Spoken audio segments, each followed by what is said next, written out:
Okay, in this last video of the animated logo series, I would like to talk a little bit about exporting and files types and compression and so on. So you can see here now I have actually what I have here is I collected all of my little animations in one bigger container composition, and now I want to export that. Maybe you know this standard already. You go to File, you go to Export, and from After Effects, I think you might just as well jump right into the Media Encoder queue. You can export directly from After Effects, but it will block this program, so we cannot work in it, and it has limited export options. So this is what we want. And you can see, okay, now here the container appeared. You can see actually I started out by having an animated GIF. But what I would like to do is to export it in actually in different ways. And you can see here, as it starters, I would like to export it in the H.264 codec. And what I can do here, I think I will just press the last part of this blue highlight here and just pick the desktop and call it container or full animation, like that.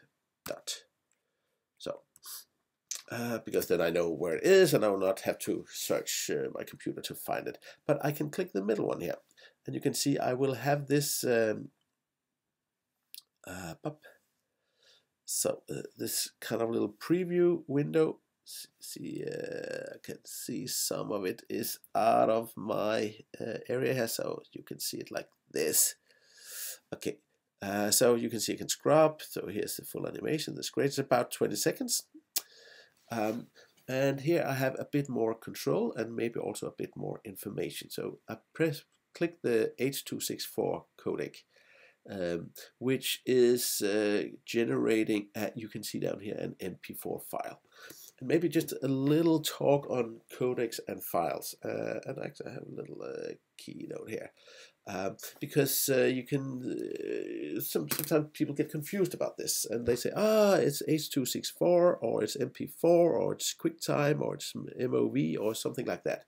And I think it's a good time to just say that, of course, there are differences. So there are different file types which can do different things, and within these file types you can compress, or you have these codecs, which is compress, decompress, which can do different things to your video. So it'll be maybe smaller in file size, or maybe will play back faster or slower, or have a high quality, or maybe even have an alpha channel in it.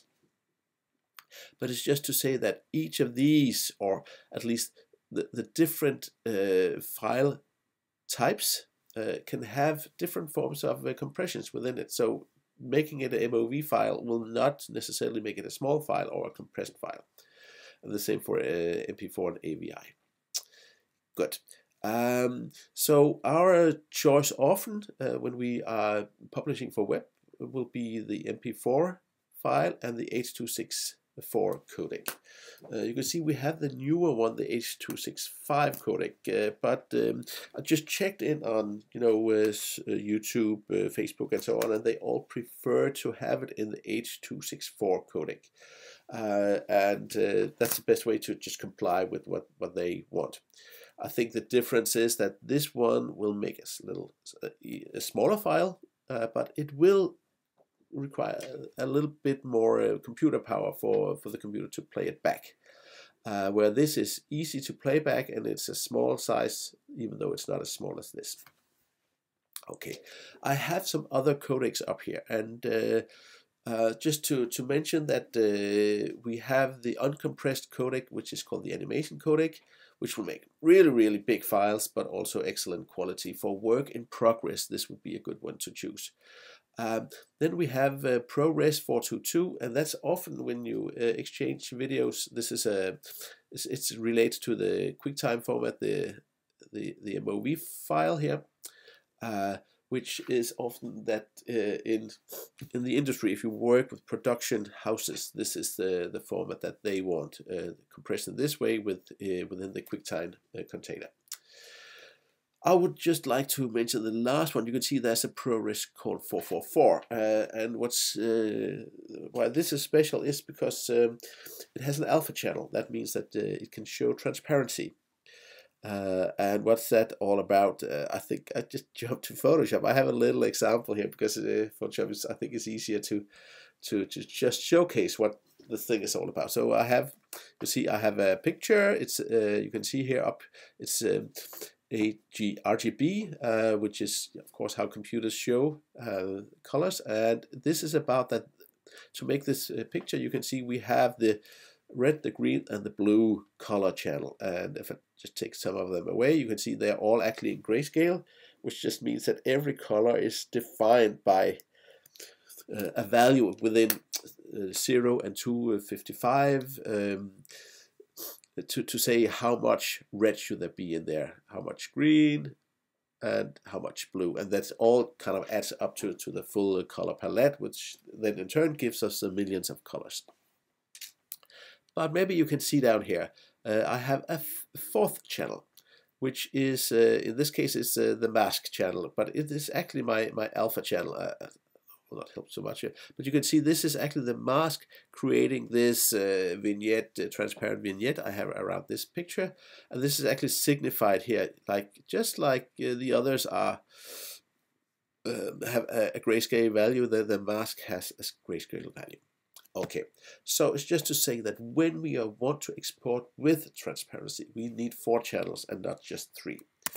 And that's why we have this ProRes 444, 4x4, which has the extra channel. You can maybe see the ProRes 422 as R, G, and B, and then here we have an extra channel, just to say that it leaves room for the transparency. Yeah.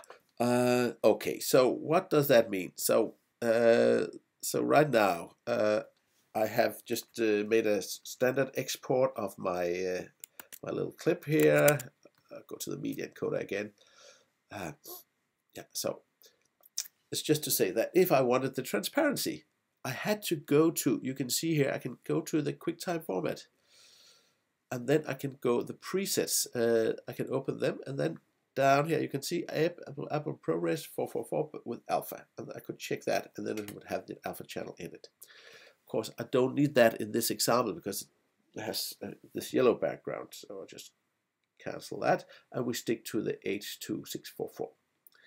Okay, just for fun, because no, maybe I will go back to the great thing about this thing is it's a queue. So. Well, I actually have an idea here. If I put this in a new folder, test folder, bam. Is it? Just make sure it's on my desktop. Yeah. So because then I can review the files afterwards. Because I think, okay, let's say this is for publishing on the internet. So now it's compressed, but maybe I have a partner who says, "Oh, can you publish a high quality video for me that I can continue working on?" And yes, I can. Because what I could do is I could go into, let's see which one we'll take here. There's some presets over here. And you can see there's actually, you see down in the here web video, that's for social media. So here you can actually see the specifications for different formats for YouTube, Vimeo, Facebook, and so on.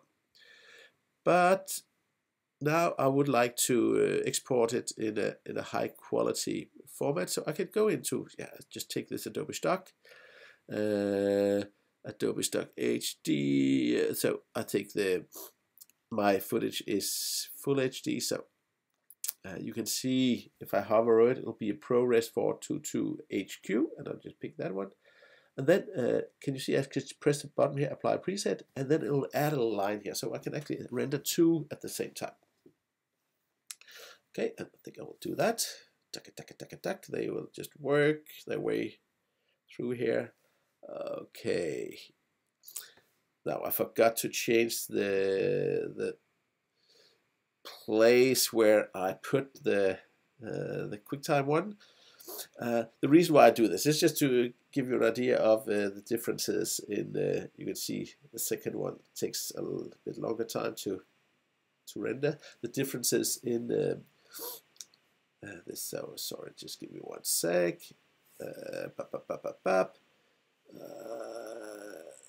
So where pop up? Okay, I'll just put it in here. So just 1 second. So you can see here. Okay, so the uncompressed one. This is like this. This is fine, and the other one is actually identical in the resolution and everything, but it's compressed, and you can see the very, very big difference in the file size. Again, if you go for the compressed ones, if you look at it and you stream it online, nobody will see the difference. But of course, if you want to continue working with it and you go into another production, you want as high a quality as possible. So this is what this will give you. Okay, so this will end the first little part of the compression series. I will do one more video with where we export with an alpha channel.